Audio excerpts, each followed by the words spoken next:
네, 저는 이제 물어볼 게 엔더5 플러스 사도 돼요, 안 돼요?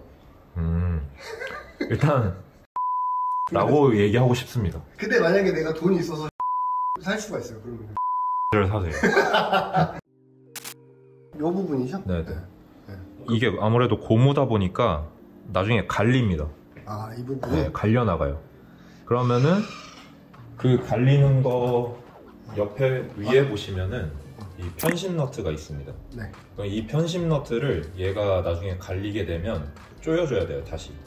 너무 이걸 또 과하게 조이게 되면 이 롤러가 더 마모가 심해지겠죠. 근데 또 너무 헐렁하면 이게 이동을 하다가 제대로 이동하지가 않습니다. 그래서 적정선에서 조절을 해줘야 되는데 이게 이제 관건이에요. 이거를 얼마나 잘 조절할 수가 있느냐. 궁금한 게 이제 이것도 장력 같은 게 있는 건가요? 조인 그런 느낌? 이거 벨트 장력을 조절하는 겁니다. 만약에 이걸 안 쓰려면 LM 가이드가 이걸 대신할 수 있는 거죠, 원래는? 아닌가요? 그건 아니에요. LM 가이드도 대신할 수 있고요. 아, 소리가 안 나거나. 그렇죠. 소음이 그나마 제일 덜한 게 LM 가이드. 이제 싼 게 좀 비지떡인 느낌이 있는 거죠. 아까 전에 설명한 거지만 잠깐만요.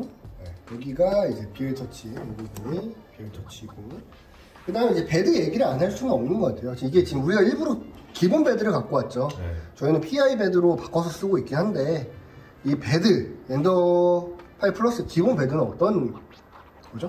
좋은가요? 유리 베드라고 하는데 네. 일단 결론만 말씀드리면 오래 쓰기에는 좋다고는 알려져 있는 부분도 있긴 하지만 제가 봤을 때는 제 개인적인 생각으로는 오래 쓰기엔 별로 좋지는 않은 것 같아요. 왜냐하면 이제 안착은 처음에는 잘 됩니다. 굉장히 잘 돼요. 그리고 온도가 내려가서 식으면 떼지는 것도 상당 부분은 좀 해결이 돼요. 하지만 시간이 지남에 따라서 여기에 이제 마모가 좀 되기 시작하면은 이게 오히려 처음에는 안착이 잘 된다고 하더라도 나중에는 반드시 수축이 일어날 수밖에 없어요. 수축이 일어나고 그리고 뗄 때도 좀 힘겹게 떼야 돼요. 차가워. 네. 그리고 좀 힘겹게 떼게 그 레벨링을 또 잡아야 되는 것도. 그렇죠.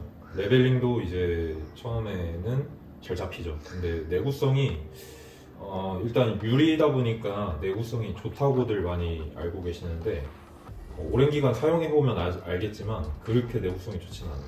이거는 이제 지워지지 않는 상처인가요? 네. 아니 나중에 한 번씩 깎아줘야 되는데 그것도 이제 좀 귀찮아요 많이. 그치. 여러모로 좀 귀찮은 부분이 많습니다. 그리고 약간 솔직히 나는 엔더5 플러스 처음에 조립된 걸 봤을 때 어떤 느낌이었냐면은 이제 약간 보면은 좀 약해 보이지 않아요? 워낙 이 챔버가 좀 불안정해 보이잖아요. 맞아요. 그러니까 이런 부분에 대해서 뭔가 고질적인 부분이 있는 건지, 그러니까 레벨링이 잘 틀어진다든지, 아니면은 너무 오픈되어 있다 보니까 수축 현상이 온도, 외부 온도에서 영향을 많이 받는지 그런 게 있나요? 네, 맞아요. 이것도 어쨌든 챔버가 없다는 거는 내부 온도를 유지하기에는 취약할 수밖에 없어요. 그러다 보니까 큰 사이즈를 출력을 하는 데 있어서 이게 아무리 베드 온도를 조절을 한다고 하더라도 좀 한계가 있습니다. 챔버가 없다고 하면. 맨날 볼 때마다 느끼는 게 PI 베드 쓰면 좋은 점이 이런 거 신경 안 써도 된다는 점이 좋은데 그쵸. 이 클립이 항상 필수인 거죠? 이 강화 유리를 쓸 때는 필수로 장착을 해야 돼요. 그래서 사실상 이제 실제 빌드 사이즈는 이거 분 빼야 되잖아요. 1mm 정도. 네. 몇 mm죠? 1cm인가요? 근데 이거는 이 제품 자체는 이 베드 자체가 조금 크게 나오긴 했어요. 그러면은 뭐 370이고 이 부분이 377로 나오긴 했는데 어쨌든 이 빌드 사이즈 이 엔드로 찍으면은 이 350×350밖에 출력을 못해요. 자, 그러면 이제 또 꼭 알아야 되는 부분이죠. 익스트루드 부분 쪽을 좀 설명을 해주시면 좋을 것 같아요. 여기 보호된 방식이죠. 네. 보호된 방식이랑 직결식 방식이 두 가지가 있는데 쉽게 얘기하면 노즐에 이 익스트루드가 달려있냐 아니면 익스트루드 따로 이렇게 빼져 있냐 이런 부분인데 요거의 성능은 어떤가요? 난 궁금한 게 요게 있잖아. 요게 뭐죠? 필라멘트 감지 센서. 만약에 필라멘트가 중간에 이 소모가 다 돼서 없어졌다. 그러면 여기에 이 전원을 켜면 여기 불빛이 나오는데 불빛이 없어집니다. 그러면은 여기 안에 약간 이렇게 생긴 핀이 있어요. 비슷하게 생겼어요. 그냥 똑같이 생겼다고 보시면 됩니다. 이게 이제 필라멘트가 안에 들어가면 이렇게 눌린 상태로 되면 불빛이 들어옵니다. 그러면은 필라멘트가 감지가 됐다는 표시이고, 만약에 필라멘트가 없다 하면은 얘가 이렇게 밖으로 떼집니다. 그러면 불빛도 없어지고 필라멘트가 안에 없다고 인식을 해서 얘가 출력을 멈추게 돼요. 그래서 필라멘트 감지 센서라고 부릅니다. 엔더3 없죠 이거? 엔더3에는 기본적으로는 없어요. 나중에 달 수는 있고? 추가로 달 수는 있어요. 근데 이제 펌웨어 약간 수정은 필요합니다. 전반적으로 이제 구조 자체는 이렇게 봤을 때 좀 빈약해 보이긴 하지만 안정감은 있어 보여요. 그리고 또 궁금해하는 것 중에 한 가지가, 좀 자리에 앉아가지고 좀 다시 앉아볼게요. 좋습니다. 궁금해하는 것 중에 한 가지가 그 조립하기가 좀 편한 편인가요? 조립은 초보자가 조립하기에는 조금 어려운 것 같아요. 왜냐면 어쨌든 엔더3랑 비교를 한다고 하면은 엔더3 프로랑 비교를 했을 때 엔더3 프로 같은 경우는 일단 그때 싱글 Z축이라고 말씀드렸죠? 싱글 Z축. 싱글 Z축, 그죠? 네. 근데 엔더5 Z축이? 요거죠. 요거. 네. 요 축 맞죠? 네. 그 밑에 모터가 있는데 이거는 이제 듀얼 Z축입니다. 그래서 처음에 이 양쪽에 수평을 수동으로 맞춰줘야 돼요. 조립을 할 때. 감이 중요한데? 그렇죠. 그래서 보통은 이 제품을 조립을 할 때는 이 부분이 이 끝에 끝에 오게끔 일단 맞춰놓고 조립을 처음에 시작을 해요. 그 다음에 여기에 있는 이런 레벨링 조절하는 부분들도 다 꽉 조여놓고 이렇게 조립을 시작을 하지만 이게 초보자가 하기에는 어려운 것 같아요. 이게 되게 중요한 얘기거든요. 엔더5 플러스에 대해서 내가 하고 싶은 말은 뭐냐면 전화가 오죠. 그러니까 왔을 때 제일 큰 문제가 뭐냐면 엔더5 플러스를 고쳐달라는 이야기가 좀 많아요. 근데 이거는 되게 힘든 거죠. 왜 그러냐면 들고 오기 힘들어요, 일단. 맞아요. 우리가 가게 되면은 거의 출장비 이것저것 다 해서 금액대가 굉장히 올라가기 때문에 이거를 싼 가격으로 싸서 내가 조립을 해서 쓰려고 한 것보다 수리비용이 생각보다 배보다 배꼽도 커질 수가 있는 부분이 있어요. 굉장히 슬픈 이야기인데 저는 좀 이렇게 우리가 이야기를 했으면 좋겠어요. 아직 단점 이야기를 안 했지만 단점 이야기를 하기 전에 짚고 넘어가야 되는 게 엔더3 프로는 사고 나면 어떻게든 된단 말이에요. 뭐 정보를 내가 조립을 하든 누구한테 수리를 하든 들고 다니면서 어떻게든 하든 엔더5 플러스는 그냥 들고 다닐 수가 없습니다. 그리고 조립을 했을 때 어느 단계에서 어떻게 문제가 생겼는지도 전문가의 손길이 있는 거랑 없는 거랑 차이가 좀 많이 나기 때문에 어려운 부분이 있죠. 근데 왜 이거를 하는 분들이 있어요. 초보자인데, 입문자인데. 왜? 싸거든.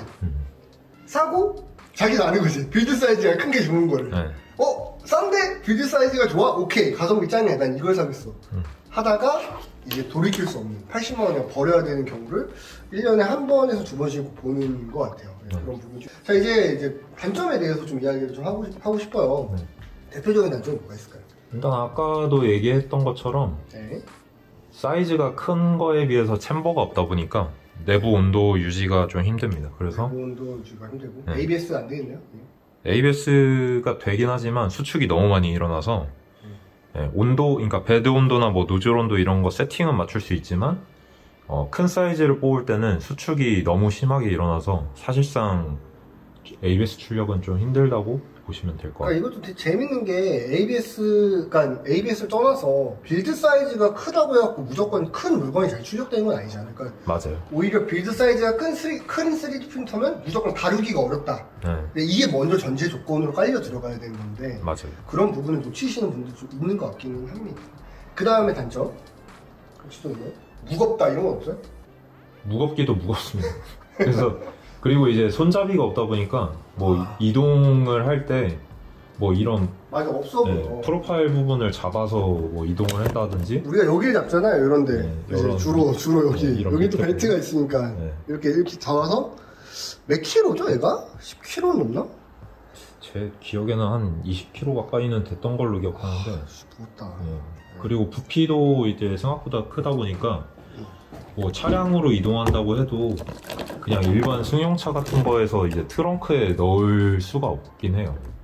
그리고 이런 선 정리? 선도 이거 최대한 정리한다고 했지만 이게 한계이거든요. 이게 한계예요. 이런 부분들이 좀 있어서 뭐 이동을 할 경우에 이 선이 만약에 끊어질 수도 있고 뭐 이런 단점들이 있는 것 같아요. 오케이. 그리고 이동하는 김에 또 물어보고 싶은 것 중 한 가지가 우리가 이제 프로파일을 잡고서는 많이 움직이잖아요. 네. 엔더 3 같은 경우도 그렇긴 한데 그러면 이 프로파일이 뭐 좀 뒤틀린다거나 휜다거나 이럴 수 있긴 있나요? 가능성이 충분히 있죠. 근데 뭐 엄청나게 막 금방 휘진 않잖아요. 네, 막 그렇게까지 많이 휘진 않지만 이제 어쨌든 레벨링이라는 것 자체가 3프린터에서는 0.1mm, 0.2mm 막 이런 단위이다 보니까 만약에 내가 이동을 하다가 이런 Z축 부분을 건드렸어요. 여기. 네. 이거를 이제 커플링이라고 하는데 이런 커플링을 혹시라도 건들게 되면 이게 0.1mm, 0.2mm의 차이가 나면서 다시 위치를 옮겨서 출력을 할 때는 또 레벨링이 틀어지는 경우가 빈번하게 있습니다. 어디다가 올려놨다가 내려놓으면 다시 레벨링 잡고 이 과정이 당연한 거네요, 사실. 그쵸.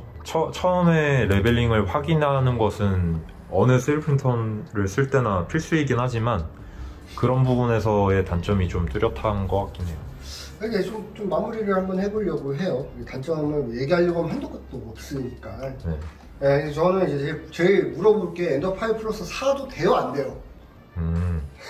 일단 처음 3프린터를 구매를 한다. 네. 그러면은 구매하지 마세요. 라고 얘기하고 싶습니다. 근데 이게 되게 애매모호한 게 그쵸. 내가 어느 정도 능숙하게 됐어. 네. 그때 사도 돼요, 안 돼요? 그때는 사도 될 것 같아요. 저는. 아, 그래요? 네. 아, 그래요? 괜찮은 것 같아요. 근데 만약에 내가 돈이 있어서 CR10 맥스를 살 수가 있어요, 그러면. CR10 맥스를 사세요. 이게 되게 계륵이죠. 네. CR10 맥스랑 단가 차이가 그렇게 나죠. 30만원 정도 나는 걸로 알고 있습니다. 초보자분들한테는 추천하진 않는다. 중급자분들한테 중에서는 내가 어느 정도 쓸 줄 아는데 가성비로 좀 더 베드 사이즈 올리고 싶다. 그럴 때는 활용하면은 좋다. 이렇게 생각을 하면 되네요. 일단 뭐 오늘은 이 정도만 이야기하면 될 것 같은데. 좋습니다. 오늘은 그러면 여기까지.